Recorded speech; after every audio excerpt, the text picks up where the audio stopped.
Salut tout le monde, bienvenue à l'épisode numéro 10 de Zone Junior. Cette semaine, je vous parle de comment les équipes de la Ligue nationale construisent leur liste pour le repêchage de la Ligue nationale à chaque année. Je vais aussi faire un parallèle comment nous, à hockeyprospect.com, on fonctionne, ce qui est très semblable à ce qu'on voit avec les équipes de la Ligue nationale. Quelques différences, évidemment. Et pour ceux qui ne savaient pas, ben, je suis le directeur du recrutement à hockeyprospect.com, donc je peux vous parler de mon expérience là-bas, comment on construit notre liste et comment ça ressemble aux équipes de la Ligue nationale.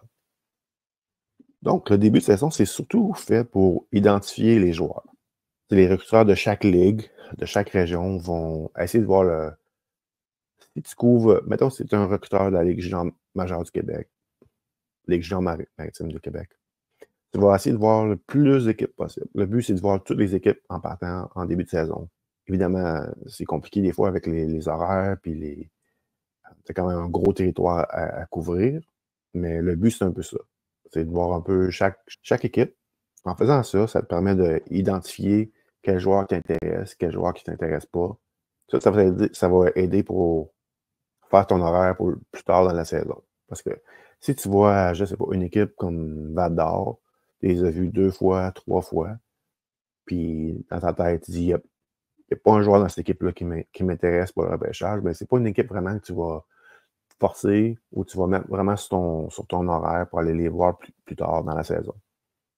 Évidemment, comme encore par exemple, si tu es un recruteur au Québec, ben, tu sais que Moncton, c'est une équipe à voir, Chicoutimi, Boisbriand. La raison pourquoi tu veux identifier les joueurs en partant, c'est d'un, ça aide pour faire ton horaire plus tard dans la saison. Puis tu ne veux pas voir des équipes qui n'ont pas de prospect. Ça ne donne rien d'aller voir une équipe qui n'a pas de bon espoir pour le repêchage.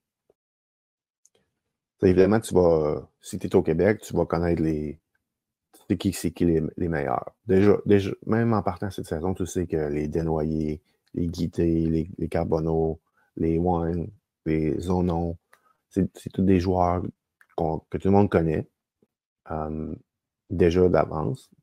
Mais c'est surtout, il y a toujours des nouveaux joueurs qui s'ajoutent à la Ligue, que ce soit des 17 ans qui jouaient à Midget 3 l'année passée comme joueur de 16 ans, que ce soit des Européens. Donc, c'est pour ça que c'est important de voir toutes les équipes en partant et commencer à construire ta liste comme ça. Je vais vous expliquer un peu comment les équipes construisent leur liste. Ils utilisent des catégories, pas des catégories, mais des codes.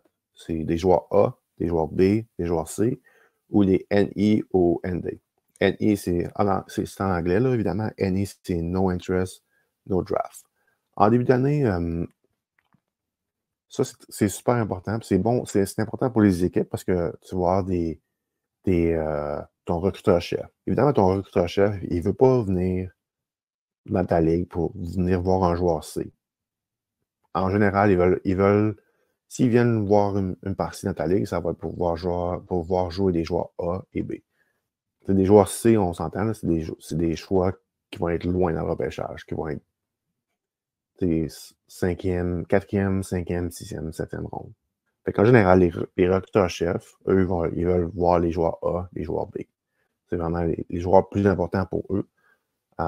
Donc, je vais vous expliquer un peu comment ça fonctionne avec les joueurs A, les joueurs B et les joueurs C. Qu'est-ce que ça veut dire exactement? Donc, nous voici sur le tableau. Ça, c'est en anglais. C'est un extrait de notre livre Black Book, juste pour expliquer qu'est-ce que les classements A, B et C veulent dire. Donc, comme qu'on voit ici sur la page, un joueur qui est classé un A, ça équivaut à un choix potentiel de première ronde. Évidemment, la chose à comprendre ici, c'est que tu as 32 choix de première ronde. Tu n'auras pas nécessairement 32 joueurs classés A. Tu as des choix qui vont sortir, mettons, en fin de première ronde. Oui, c'est des choix de première ronde, mais ce n'est pas des joueurs que les équipes vont dire « Ah, lui, c'est un vrai choix de première ronde, nouveau talent. » Par le passé, si je me souviens bien, le plus haut que nous, avec Hockey Prospect, on a eu des joueurs A, c'était en 2020, je pense qu'on a eu 27 joueurs A.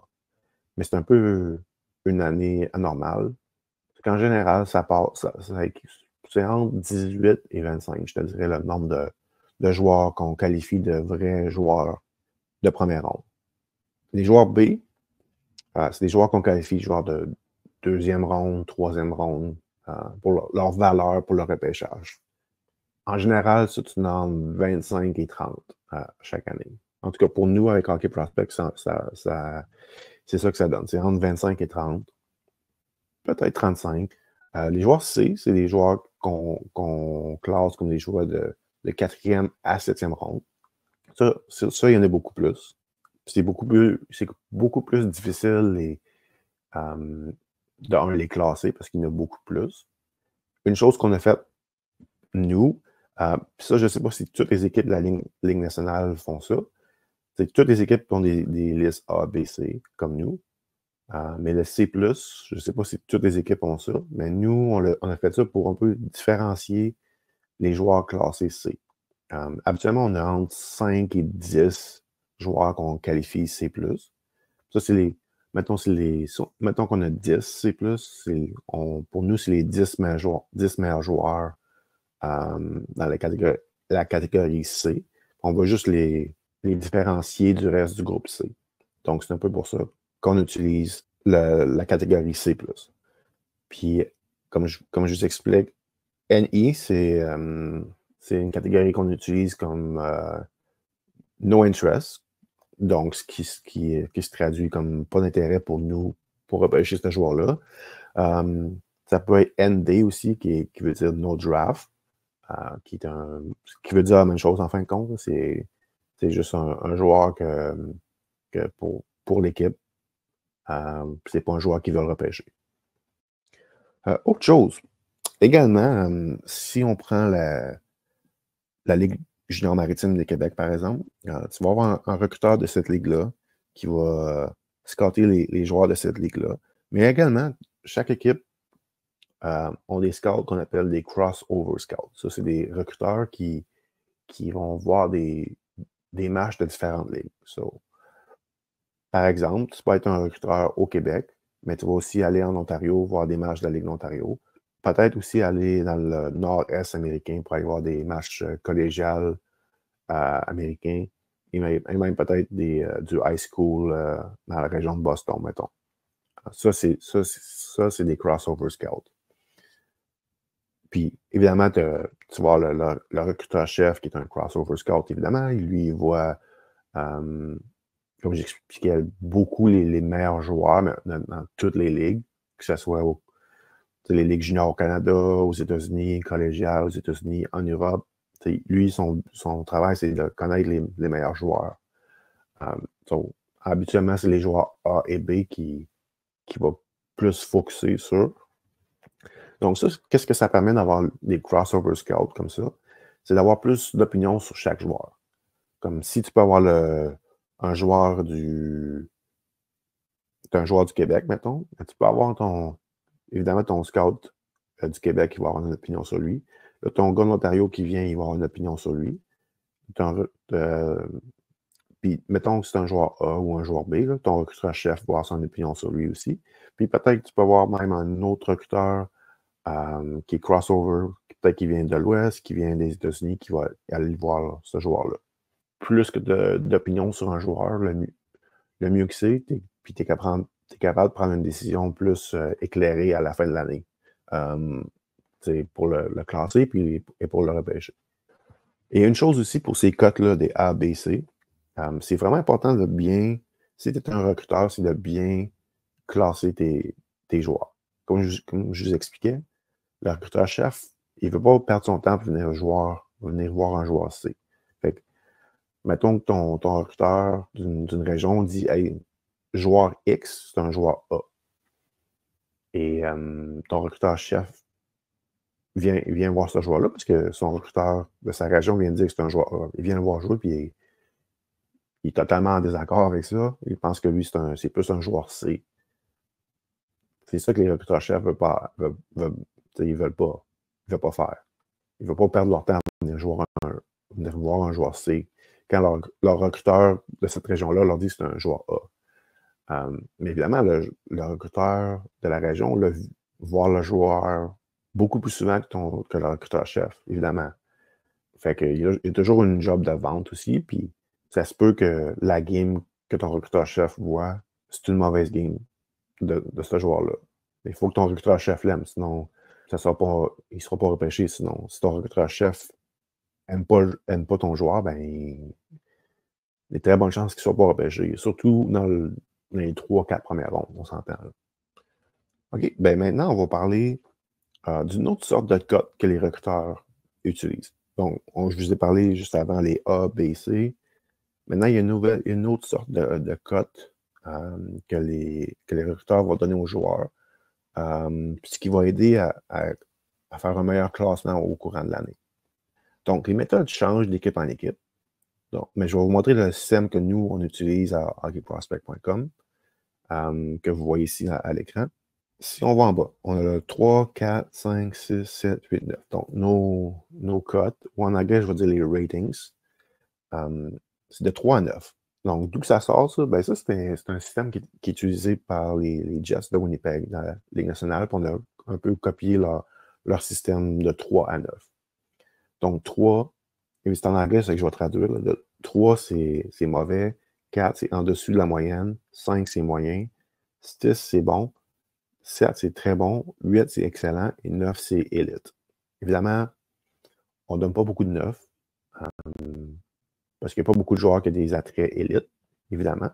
Et on ne donne pas beaucoup de 3 aussi parce que, évidemment, si tu es pour classer un joueur que tu veux repêcher, puis s'il y a un 3 dans une de ses catégories à lui, c'est pas nécessairement un bon signe pour que ce joueur-là joue un jour dans la Ligue nationale. Donc, les 9 et les 3, il n'y en a pas tant que ça dans nos catégories. Catégorie, on va parler de ça. Donc, on va traduire encore, là. Ceiling. Ceiling, c'est le plafond. Je pourrais dire ça comme c'est le upside du joueur. Si tout va bien dans son développement, son upside, c'est quoi? C'est un 7, c'est un 8, c'est un 9. Le floor, c'est le plancher. Ça, c'est la catégorie pour moi c'est quand on parle d'un joueur, un joueur qui est safe, sa projection est safe. Plus que le joueur est safe, plus que son chiffre va être élevé. Si on prend exemple, on prend, mettons, un Macklin Celebrini, mettons, l'année passée. C'est un exemple à l'extrême, mais tu sais, oui, c'est un joueur super talentueux, bon coup de patin, mais c'est un joueur qui n'avait pas de faiblesse. Fait que c'est un joueur qui avait un 9. Comme sa cote pour son floor, c'était un 9. Parce que on disait quasiment que c'était quasiment un joueur parfait. Pas de faiblesse, il est bon dans tout. Donc, c'est ça. C'est un peu ça la cote pour le floor. C'est ça. Après ça, sens de hockey, c'est assez, on comprend tout. Compete, c'est l'éthique de travail du joueur. Skill, c'est les habiletés, skating, le coup de patin. Et la dernière catégorie, c'est MISC, c'est Miscellaneous. Ça, c'est une catégorie qu'on a créée. Une catégorie que je dirais que c'est plus une catégorie pour... On le voit ici, c'est le gabarit entre en jeu là-dedans, les qualités athlétiques du joueur, sa force physique, son endurance. Tout ça, ça rentre dans la même catégorie. Il y a certains joueurs, des fois, que ils ont tous des bonnes cotes, comme sens de hockey, c'est bon, compete, c'est bon, skill, skating, c'est tout bon. Mais tu vois son classement est très loin. Là, tu te dis, ben pourquoi il y a des bons ratings, mais il est loin dans le classement? C'est un peu pour ça qu'on a rajouté cette catégorie-là il y a quelques années.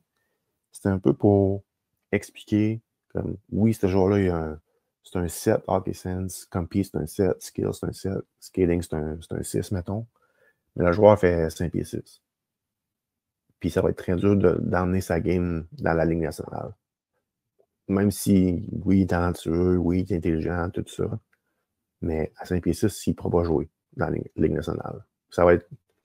Ou s'il joue, ça va être comme l'exception à la règle. Fait que le rating miscellaneous, cette cote-là, c'est beaucoup basé sur les attributs physiques du joueur, les qualités athlétiques. Explication des listes. Donc, pour cette section-là, je vais essayer de vous expliquer un peu comment ça marche les listes, puis qu'est-ce que ça veut dire. Une chose qui n'est pas super connue du public, c'est le nombre de joueurs que les équipes mettent sur leur liste. Je pense qu'en général, les gens pensent beaucoup que chaque équipe va classer 200 joueurs, 300 joueurs sur leur liste, puis il n'y a rien plus faux que ça. La vérité, c'est qu'environ 100 joueurs en moyenne, dépendant des équipes, vont être sur les listes finales pour le repêchage. J'ai déjà entendu parler d'équipes qui avaient 75, 80 joueurs sur leur liste finale. Ça démontre une chose, que les listes d'équipes sont vraiment différentes de liste en liste. C'est vraiment un contraste à ce qu'on voit publiquement. Parce que publiquement, beaucoup des listes se ressemblent. C'est pas nécessairement la réalité des choses. D'équipe en équipe, c'est sûr que les top 15, top 10, top 20, ça se ressemble d'équipe en équipe, mais plus que tu vas loin dans les listes, plus que les joueurs sont totalement différents. Certaines années où le repêchage est moins profond, tu vas voir des équipes échanger leur choix de 6e ronde, de 7e ronde, parce qu'ils n'ont plus de joueurs sur leur liste qui veulent repêcher. Donc, ils vont aller chercher un choix pour l'année après. Ça, remarquez ça, quand les équipes échangent leur choix, mettons, une équipe échange leur choix de 7e ronde cette année pour un choix de 7e ronde l'année prochaine, c'est parce qu'ils n'ont plus de joueurs sur leur liste. Par exemple, 2023, il y avait beaucoup de talent dans le repêchage, mais c'était surtout au début du repêchage. Plus que le repêchage arrivait, tu arrives en 2e ronde, 3e ronde, là, c'est les listes complètes. C'était un peu tout croche que ce qu'on voyait côté sélection. Je connais une équipe qui a repêché un joueur en 5e ronde, puis c'était le dernier joueur qui était disponible sur leur top 100. Il reste deux autres rondes. Là. Donc, c'est ça qui arrive, les repêchages, il n'y a pas beaucoup de profondeur. Dans ces repêchages-là, les listes des équipes, on se ressemble un peu plus. C'est quand même rare. C'est arrivé en 2023, un peu en 2024. Mais quand tu as un bon repêchage, une bonne profondeur, c'est là que tu vois que les listes sont très différentes d'équipe en équipe. Fait que, New Hockey Prospect, c'est depuis 2019 qu'on utilise cette méthode-là. Parce qu'avant ça, on classait, notre classement, c'était un top 223, top 224, top 225. Peu importe le nombre de choix de repêchage qu'il y avait cette année-là, on classait ce nombre de joueurs-là. Je pense qu'à l'époque, c'était 217. Là, ils ont rajouté Seattle depuis ce temps-là. Bref, vous comprenez le principe. Puis on perdait beaucoup de temps, honnêtement, à classer tous ces joueurs-là. C'est les joueurs les plus difficiles à classer. Puis on perdait comme 3-4 jours en fin d'année à essayer de classer des joueurs. Ah, lui, il devrait être 145e. Ah, lui, 160. Puis là, on s'obstinait, on argumentait pour des joueurs en réalité qui ne joueront pas dans la Ligue nationale. Parce que si tu classes un joueur 145e, 175e, peu importe, là, c'est parce que tu ne crois pas qu'il va jouer dans la Ligue nationale. En réalité, là, les gars qui ont une carrière de plus de 300, plus de 400 matchs, la Ligue nationale par année, il y en a environ 40 à 50. Donc, le gars que tu classes 155e, c'est parce que tu ne crois pas qu'il va jouer dans la Ligue nationale. Donc, c'est ça. En 2018, on a eu des gros débats sur des joueurs, puis là, ça devenait frustrant parce que là, c'était du temps qu'on perdait, honnêtement. On avait pu prendre ces 3 journées-là pour avoir une meilleure liste dans le haut du repêchage, prendre plus de temps pour débattre ces joueurs-là.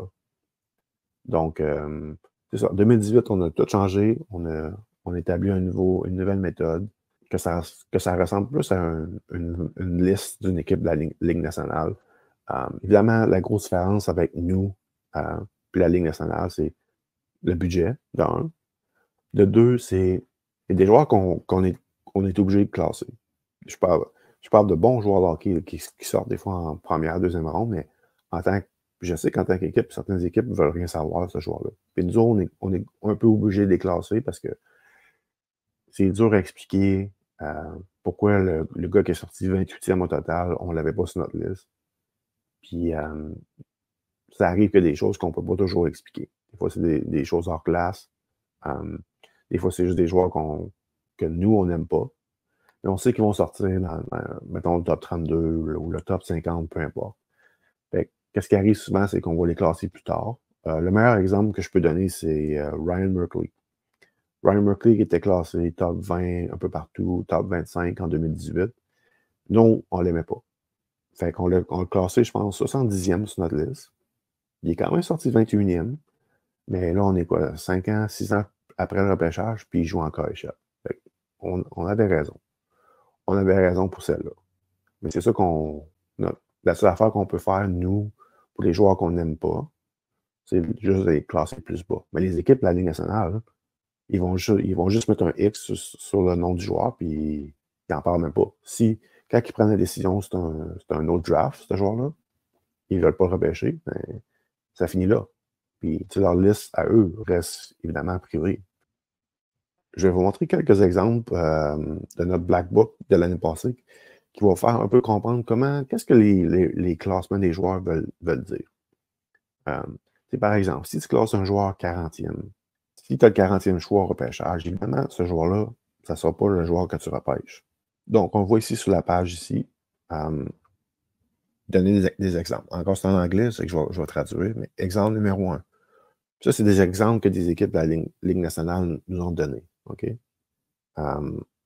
Donc, exemple numéro 1, joueur classé 29e sur la liste de l'équipe. Il a repêché 50e au total.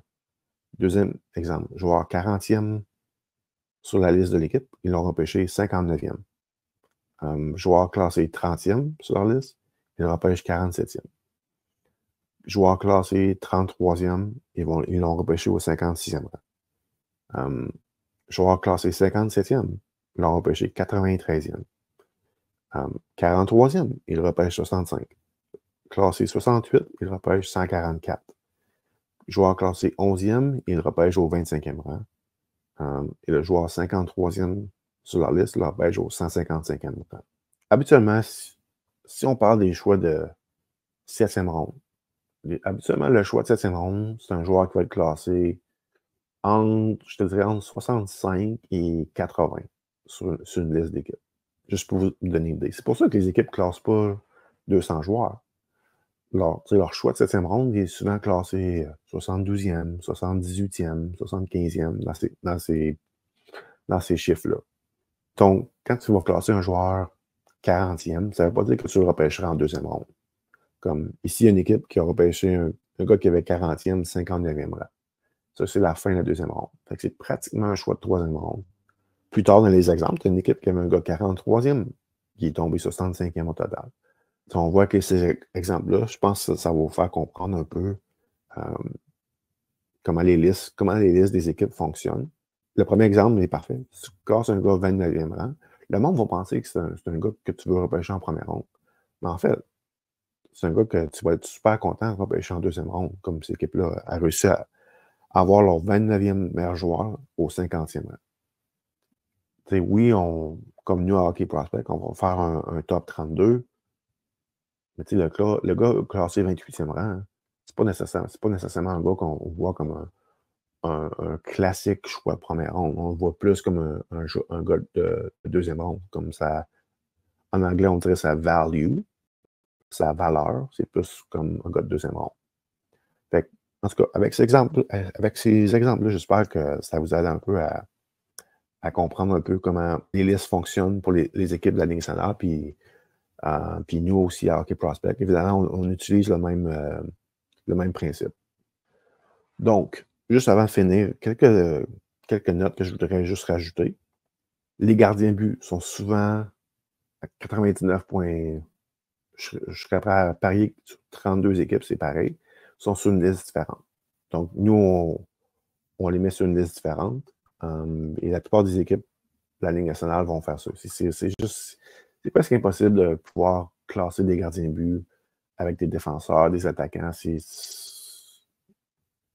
beaucoup plus facile de juste de faire une liste de gardiens de but. Les équipes savent quand ils veulent un gardien de but. Puis aussi, les gardiens de but, ils vont avoir des cotes. Fait qu'ils vont avoir des cotes A, B ou C. Ils savent un peu la valeur du gardien de but ou qui devrait sortir pour eux. C'est ça. Les gardiens de but ils ont une liste différente. Pour les équipes qui font des listes très, très minces, mettons 75 joueurs, ça arrive souvent dans les repêchages avec moins de profondeur. Parce qu'évidemment, tu veux pas ramasser avec des joueurs que tu n'aimes pas plus que ça sur ta liste. Fait que tu veux vraiment repêcher des joueurs que tu aimes, que tu es passionné par. Certaines équipes vont avoir, mettons qu'ils ont 75 joueurs sur leur liste. Mais ils vont toujours avoir une liste de réserve pareil, au cas où qui dépasserait leur 60, leur top 75. Mais souvent, moi, j'ai vu que certaines équipes vont juste échanger leur choix. S'ils n'ont plus de joueurs sur leur liste, puis la liste de réserve, souvent, c'est au cas où qu'ils ont plus de joueurs à repêcher. Ou ils peuvent utiliser ces joueurs-là comme pour des invitations à des camps d'entraînement, comme le camp de perfectionnement l'été ou le camp d'entraînement de septembre. Donc, ils ont comme deux choix à faire. Soit ils échangent le choix ou qu'ils vont repêcher un joueur comme ça. Avec c'est souvent un choix de 7e ronde. Là. Donc, je pense que j'ai réussi à quand même résumer comment les équipes de la Ligue nationale font leur liste. Peut-être une chose à rappeler, c'est que pour les meetings des équipes, ils ont deux gros meetings durant l'année. Celui de la mi-saison et en fin de saison. Mi-saison, absolument, c'était au mois de janvier. C'était souvent juste avant le match des meilleurs espoirs qu'on avait dans la Ligue canadienne. Là, il n'y a plus de match d'espoir comme ça. Fait que c'est un peu une chose différente cette année. Fait que j'ai hâte de voir comment les équipes vont gérer ça pour les meetings du mois de janvier. Mais c'est ça. Les années passées, c'était souvent juste avant le match des espoirs. Puis évidemment, en fin d'année, pour préparer le repêchage. Donc, après que la saison soit finie, des gros meetings pour les équipes là, au mois de mai, juin, mettons. Donc, c'est ça. Je pense que j'ai quand même bien résumé. Je pense pas que j'ai rien oublié. Si j'ai oublié quoi, j'en parlerai dans un autre épisode. Mais construire une liste pour un repêchage, c'est quand même pas la chose la plus facile à faire. Au début de la saison, tu vois tellement de matchs, tu as beaucoup de joueurs à aller voir jouer. Même si tu les connais, tu veux voir, hey, je l'ai vu l'année passée, mais il ressemble à quoi cette année? Son évolution, sa progression, tu veux tout voir ça. Au début de la saison, tu as tellement de joueurs à voir jouer. C'est quasiment la période la plus occupée parce qu'il faut vraiment que tu commences à classer tes joueurs comme lui c'est un A, lui c'est un B, lui c'est un C, lui je suis pas intéressé. Moi, je trouve que le début d'année, c'est là que c'est un peu plus compliqué parce que tu as tellement de joueurs à voir jouer pour construire ta liste. Mais plus que la saison avance, plus que tu commences à avoir une idée où tu t'en vas avec ta liste. Processus qui est super le fun, mais c'est beaucoup de travail. Du début de l'année jusqu'à la fin de l'année, mais au début de l'année, c'est beaucoup d'informations qui rentrent. Là. Donc, je pense que j'ai fait le tour de ce que je voulais vous parler aujourd'hui. Ça se peut que j'aille oublié certains trucs. Peut-être que je pourrais revenir avec ça dans un podcast futur. Donc, merci d'avoir été là. Si vous avez des questions, n'hésitez pas. Vous pouvez m'écrire des commentaires sur YouTube, puis, ou des suggestions peut-être. Donc, merci d'avoir été là et on se reparle la semaine prochaine.